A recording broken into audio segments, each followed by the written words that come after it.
let me tell you something, guys. If the market pushes that high up, the probability of the breaker block holding and actually playing out is very, very slim. You don't want to be the one that's waiting for these upper areas, because one, you're going to miss a lot of trades that are actually going to work, and number two, those that you do take are going to be low probability, because trust me, the market should not be up here, should not extend such a big pullback if traders are indeed trapped above this high.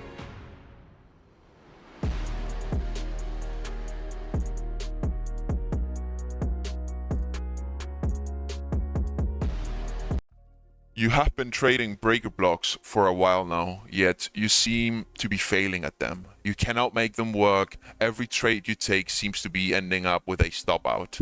And I'm going to be showing you the exactly reason why that is happening in your trading and how you can fix it.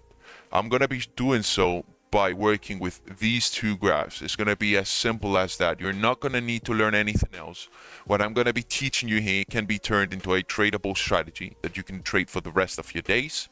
And I guarantee you that after watching this video till the end, your breaker block understanding and your breaker block selection is going to go through the roof, and it's going to make you a profitable trader. Starting off, when we talk about breakers, the very first thing that we need to understand is that fair value gaps and displacement need to be present at the time of your break block formation. Now let's work through the graph first. Let's dissect what we see. So what do we have happening here on the left hand side? First, we have the market pushing up. We create a higher high. The market pulls back, creates a higher low. After that, and this is where the breaker block action begins, we push beyond the newly created higher high, just to end up shifting and aggressively displacing lower.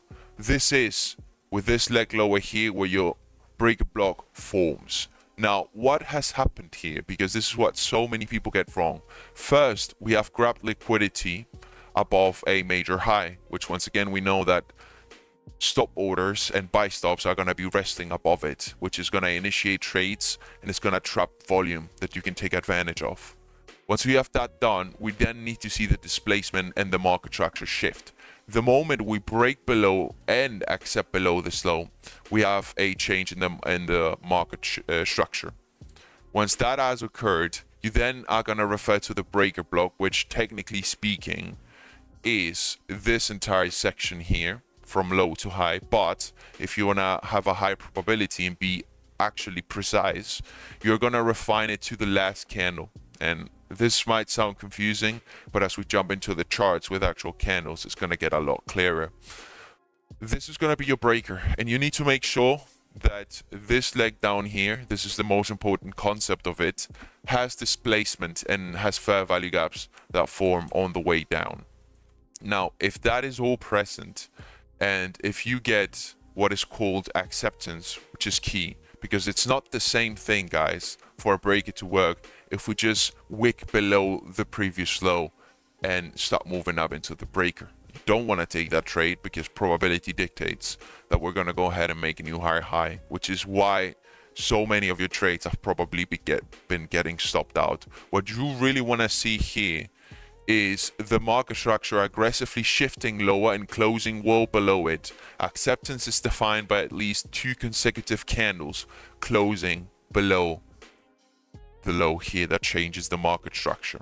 Once you have these conditions present, you have a breaker, and you can look to sell a pullback into the breaker, and the 50% of it is very important, which we're going to be covering in a second as well, to then look to short. Now, where you target will obviously depend on the context. It's not the same if this formation here is happening at a major higher time frame POI that could be sitting here. Then you can expect the market to tap the breaker and push a lot lower. That would be possible at that point if we have tapped previously in a higher time frame area of interest. But if this is just happening at the middle of nowhere, where you're just looking to trade the 5-minute time frame and you're looking to take advantage of the volume, this formation right here could perfectly work as well. You don't need to worry about it. But instead of targeting a very, very large target, a target that it's always going to provide you with a great probability of success is going to be the pullback low, which is here, which is to say the pullback that leads into your breaker is going to be your target. Why? Because if it's a pullback, there's going to be resting sell stops here and stop orders, and the market could tap the area and move back up. So you don't want to take any chances. You're still able to achieve pretty good risk to reward ratios without sacrificing your win rate. Now your stop loss placement is obviously going to go above a thrust, and a thrust will be there if displacement is present. And if there's no displacement present, there's no breaker. So every time you see a breaker, there has to be a thrust candle. Now, once again, a thrust candle is a wide-ranging candle that ideally closes above the market structure shift point. Opens above the market structure shift point and closes beyond it. That would be your ideal thrust candle. You're not going to place your stop loss above the swing, guys. It gets me so irritated seeing the stop losses being placed there. That's a very bad decision to make. You are piling up your stop loss with everyone else. You're likely to get taken out if you're going to lose and see the market move back down as you expect. And therefore, you're much better off placing your stop loss, in this case, above a thrust candle. Now, the opposite will obviously be true for a bullish breaker. This is the example of a bearish breaker block. The same story. We grab liquidity below a low that's in line with the current trend. We then aggressively displace above a previous swing high. We accept above it with at least 2 candles, and you're going to mark once again the last candle here. We know that the breaker block is this entire zone, but you're going to use the higher end of the range for the bullish breaker. And your expectation once again is that the market is going to trade into the breaker, and you're going to target the swing, the pullback leg that leads into your breaker block. That's all you're going to do. Now, let's quickly summarize the steps, because I know that I went through a lot of things and people are confused. And we're going to go through this rather quickly so that you have the step-by-step formation of the high probability breaker. Fair value gap displacement is necessary, okay? It must be present. If there is none, then you don't trade it. Liquidity has to be collected first. Number 3, monitor the 50% threshold of the breaker, because it's a very likely area to see reactions at. We need to see a market structure shift. That's obviously going to happen if you have a breaker, but just to make sure that people understand that. And you have to be watching for the last candle as the refined breaker block for high probability areas. And that's how I would look to trade breakers. We're now going to be jumping into the charts, looking at various examples. What you're looking at here is exactly what we've covered in the whiteboard. This is the breaker block formation. This is a trade that I've taken with my swing trading strategy about a month ago, and we're going to be dissecting the breaker block. But this price action here should now make a lot of sense to you, especially with all the annotations that you can see on the screen. Let's start off with the basic. Once again, what do we have prior to the breaker formation? We have an uptrend. We have the market moving up. If I were to zoom out, you will see the market moving up. After that, the market eventually finds a new higher high, as it always does. Funnily enough, it creates a double top, which is even better, but we're not going to be getting into that in this video. The market then pushes lower, which at this point could very well will be a higher low formation.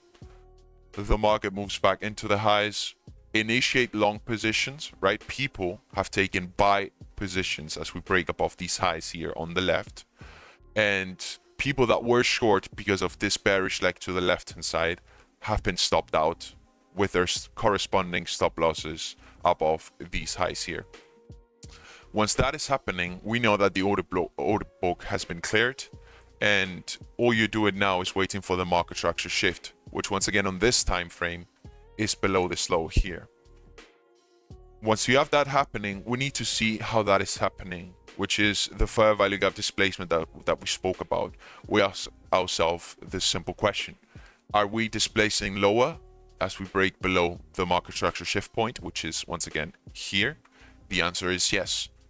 We have fair value gaps and we have aggressive bearish candles moving lower. Do we accept below the area? Once again, 2 or more candles closing below this point. The answer once again is yes. We have that happening. Once we've identified that, we have our confirmed breaker block to be doing business.